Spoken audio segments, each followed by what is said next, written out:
Mire usted, hay que poner énfasis en un punto muy importante, porque se trata de la educación de nuestros hijos, de los estudios que tendrán las nuevas generaciones, y que si de por sí el sistema mexicano tenía un sistema educativo bastante rezagado con relación a otros países, quiero decirle que con la pandemia se vino a empeorar las cosas. Y así como dice ese título, rezago educativo, bueno, pues yo creo que hasta las mayúsculas le quedan chicas, porque la verdad lo que advierten expertos es que hay una situación muy, pero muy grave en la educación. En lo que ustedes ven las gráficas, le comento que tras advertir que México enfrenta la crisis educativa más grave de la historia reciente, cuando prácticamente la mitad de los propios docentes, que significa el 46%, perciben una alta o muy alta pérdida de aprendizaje escolar entre sus estudiantes. Esto según los datos de la Secretaría de Educación Pública. También el Centro de Estudios Espinosa Iglesias advirtió que la atención al problema por parte de la autoridad educativa ha resultado, por decir lo menos, insuficiente. Es decir, a pesar de que la propia SEP y que estudios internacionales y nacionales indican que el rezago educativo es preocupante, las autoridades han dicho, pues a ver cómo lo hacemos, pero no nos interesa tanto, ¿no? Y fíjese usted que este centro de estudios dijo que ante esta crisis se hace necesario tener mayores recursos, pero también mayores estrategias en las aulas para que los alumnos aprendan y tengan la capacidad de recuperar el tiempo perdido por pandemia. En este contexto planteó que un paso imprescindible y que más trabajo costará realizar conforme se siga posponiendo es la elaboración de un diagnóstico completo que permita identificar las áreas tanto geográficas como temáticas en donde las brechas de ignorancia o rezago educativo crecieron más. ¿Qué significa esto? Bueno, pues que como cualquier enfermo, ¿no? Si hay un enfermo y dice, ah, caray, me siento mal, sí, pero ¿de dónde? Bueno, pues la educación en México está enferma. No está agonizando todavía, que no queremos que llegue a eso, pero sí está muy enfermo. ¿Y qué hay que hacer? Bueno, pues hacer análisis, hacer radiografías, hacerle estudios y que los profesionales se encarguen de eso. No los burócratas que están en los escritorios ahí porque les dieron un hueso en el gobierno. No, esos no funcionan. Funcionan los que están o los que han estudiado para esta materia. Y ellos, como los médicos, por hacer una ejemplificación, así como los médicos le van a decir a usted, le duele el hígado, le duele a usted el corazón o lo que le duela, bueno, ahí hay que darle el medicamento. Traspolando este ejemplo a la educación, bueno, pues los expertos en educación deben decir, a ver, tenemos deficiencia en esto, en el otro, y esta es la solución. Porque si no se va a seguir, mire, va a empezar como una bola de nieve. Si no se atiende, se va a convertir en avalanche. Y al ratito ese rezago educativo, ¿cómo nos los quitamos? Y lo peor de todo es que no se va a ver como un objeto tangible. Lo vamos a percibir en las nuevas generaciones que en algún momento tienen que crecer y con una deficiencia educativa tan mala, pues que vienen muchas cosas, no solamente para aspectos económicos, de sustento en los hogares, sino, acuérdense que una sociedad ignorante está proclive a cualquier situación social impuesta por los gobiernos o por quienes están mandando en el poder. Y no quiero hablar de delincuencia organizada o de iniciativa privada que aproveche la ignorancia del pueblo o de inclusive hasta de las religiones. Entonces hay que parar esta bola de nieve que está creciendo, repito, antes de que se convierta en avalancha. Bueno, otro dato, mire, señaló este estudio que el diagnóstico se deriva de múltiples decisiones. Por ejemplo, más que obligar a que los programas escolares cubran con una larga lista de temas, se debe considerar que los programas permitan a las y los estudiantes aprender efectivamente los temas fundamentales, lo básico. A ello, de acuerdo con el centro, hará que sumar la necesidad de una estrategia enfocada en aquellas regiones donde el rezago es muy grave, rezagos en áreas como Oaxaca, Chiapas, Puebla, Guerrero y otras zonas de nuestro país. Fernando Carrera Castro, representante de la UNICEF en México, señaló que en nuestro país se perdieron 2 años de aprendizaje durante la pandemia, principalmente entre niños de 6 a 12 años de edad.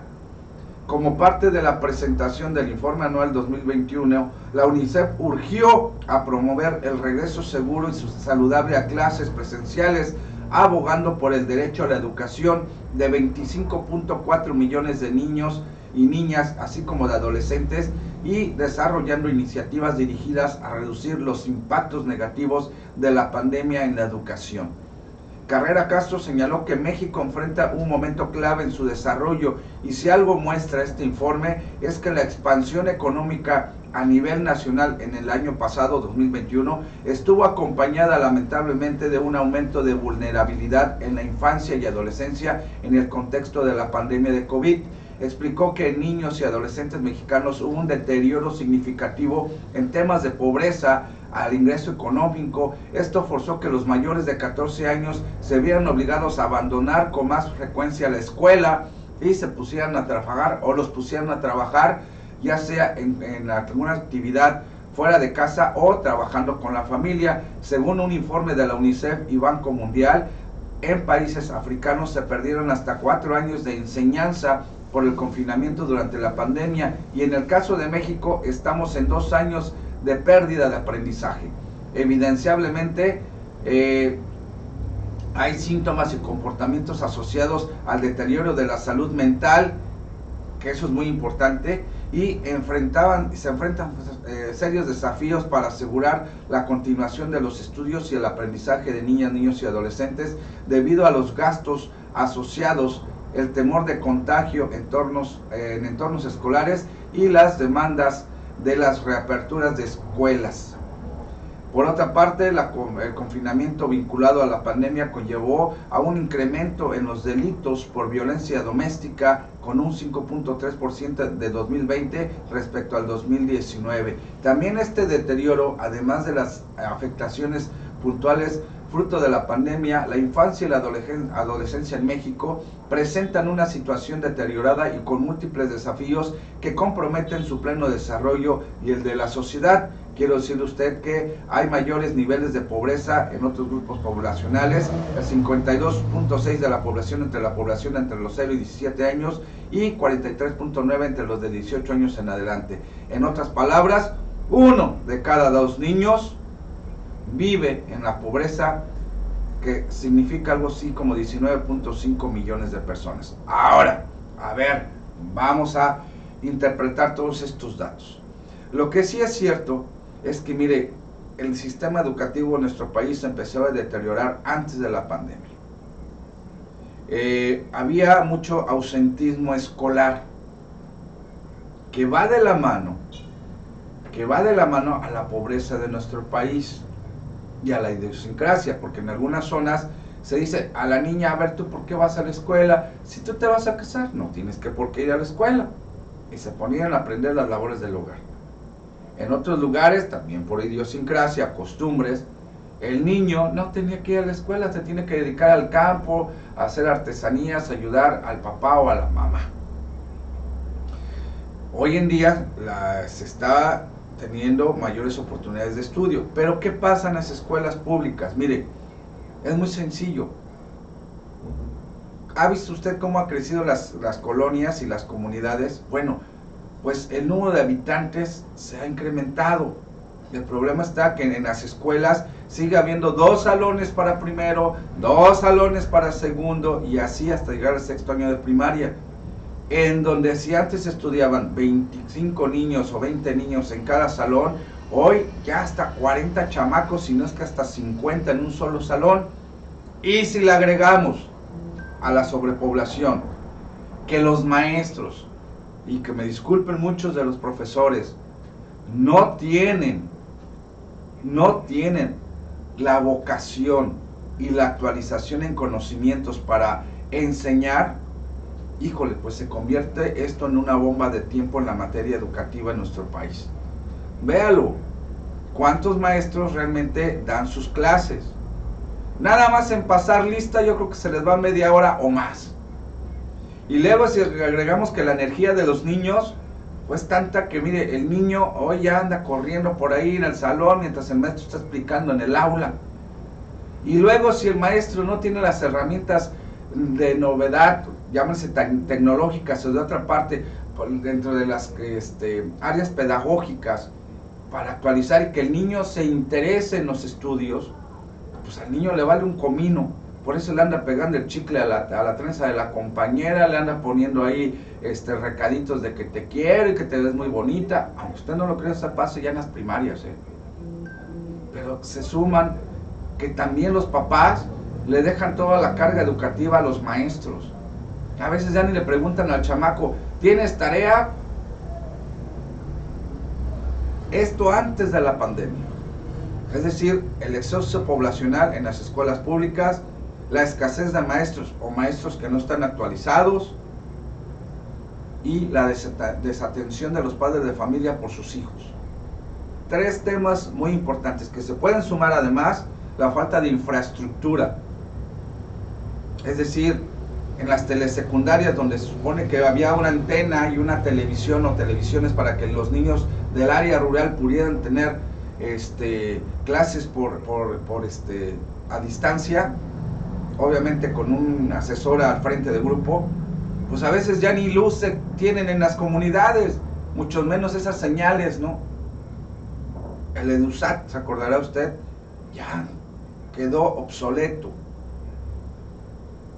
Herramientas que nos sirven. Y bueno, y si le agregamos que dentro del magisterio hay sindicalizados que, ay, es que el maestro no funciona y la comunidad pide que lo quiten. No, pues como es el hijo del dirigente o el sobrino del dirigente, no, pues no lo vamos a poder quitar. Pero si el maestro no sabe enseñar, no, pues no se puede, pues es que pues está bien agarrado ahí con el magisterio, en el sindicato. Oiga usted, pues, mire, hasta los maestros dan el lujo de llegar crudos, ¿no? Digo, no todos, repito, no todos. Pero sume todos esos factores a la educación nacional. Y conste que estamos hablando de educación básica, que incluye jardín de niños, o preescolar, primaria y secundaria. Ya ni digamos prepa y universidad, porque nos vamos a meter en otros rollos. Pero la educación básica. A ver, si a usted, a un niño, ¿usted se acuerda cuando iba a la primaria? Las planas de caligrafía, de hacer ejercicios de caligrafía, hacer tu nombre, escribirlo, no sé cuántas planas, te sabían las multiplicaciones, las divisiones, la suma, la resta. Hoy le preguntan las tablas a los chamacos y, no sé, oye, pero si es algo tan básico, no sé. No les enseñan a razonar. Son como una cajita de resonancia, son como los periquitos, nada más repiten, pero no analizan el por qué 2 por 2 son 4. ¿Se acuerdan que antes nos decían, mira, si a con un ábaco, no, ni siquiera había computadoras, ni tabletas, ni los pizarrones electrónicos que en algún momento se dieron y no sé dónde quedaron? Ah, no, antes con el ábaco, antes nada que una calculadora, no, con el ábaco, mira, a ver, 2 más 2, ¿se acuerda usted de las manzanitas? Si hay 2 manzanitas, si hay 2 y les pones 2, ¿cuántas quedan en la canasta? 4. Bueno, era una metodología o un método para enseñar, nos enseñaban a razonar, llámese matemáticas y otras. Bueno, hacíamos que con una semillita en un algodón germinara y estábamos aprendiendo las ciencias naturales. Que a ver, vete al museo, vete a ver quién era Benito Juárez, qué hizo. Y aprendíamos de nuestros talentos, de nuestros héroes nacionales, ¿no?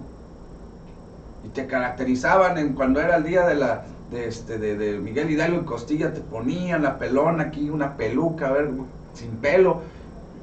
¿Y qué hacías? Aprendías porque te contaban la historia como un cuento.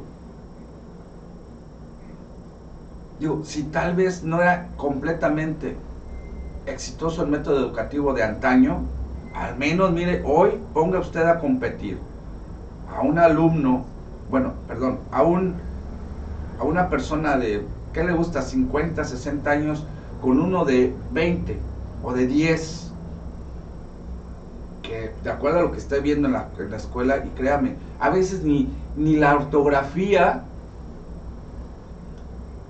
le entienden, o sea, no saben si pones Ayan o con H o con Y, con doble L, o sea, no saben lo que es ortografía, no saben cuándo utilizar la S, la Z o la C, o inclusive hasta la X, ¿eh? No, o sea, estamos muy mal, y ya ni se diga en aspectos, ¿se acuerdan cuando llevábamos civismo?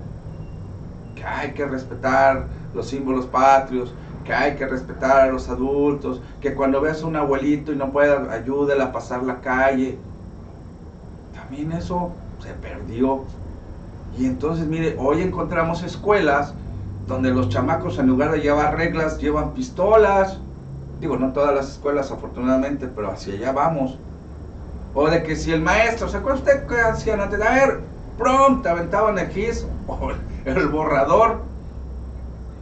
Y nada de que, ay, que derechos humanos y que, o te agarraron y te agarraron de la patilla, ¿no? Y estás castigado ahí en la esquina y ahora con los libros acá. Y el maestro era una autoridad. Y los papás, ¿qué decían? Maestro, gracias. Y le vuelves a decir al maestro, llegabas a tu casa y doble castigo. Uy, hoy no le puede uno hablar mal al alumno, porque llega el chamaco, para empezar, irrespetuoso, llega, no, te voy a acusar con el DIF, con los derechos humanos. Llega el papá, oiga, ¿por qué le está gritando a mi hijo? Sí, pero si el niño está pegándole a la niña de allá, es que usted no sabe no poner el orden. Oiga usted, ¿en qué estamos? Y ya no quiero discutir más porque mire, ya son 9 de la mañana con 30 minutos, se nos está yendo el tiempo, pero la educación en nuestro país está en graves problemas. Y el problema no es para nosotros que ya pasamos, va a ser para las nuevas generaciones. Y entonces yo creo que se puede rescatar la educación, pero es voluntad de muchos. Imagínense, quien es nuestra secretaria de Educación, pues ya le dijeron gracias, que no servía de mucho, déjeme decirle, que desde ahí está el mal. Ahorita ya está buscando la candidatura de la Ciudad de México, ¿no? La señora Delfina. Pues qué bueno, yo creo que fue bueno que dejara la Secretaría de Educación Pública porque, mire, no han funcionado nuestros docentes, no ha funcionado el sistema, los libros de texto con fallas, hay muchas cosas. ¿Hacia dónde va la educación de nuestro país? Es preocupante porque es la base de toda sociedad, la educación que tenga un país. 9 de la mañana con 31 minutos, ahí terminamos, mi querido productor, gracias.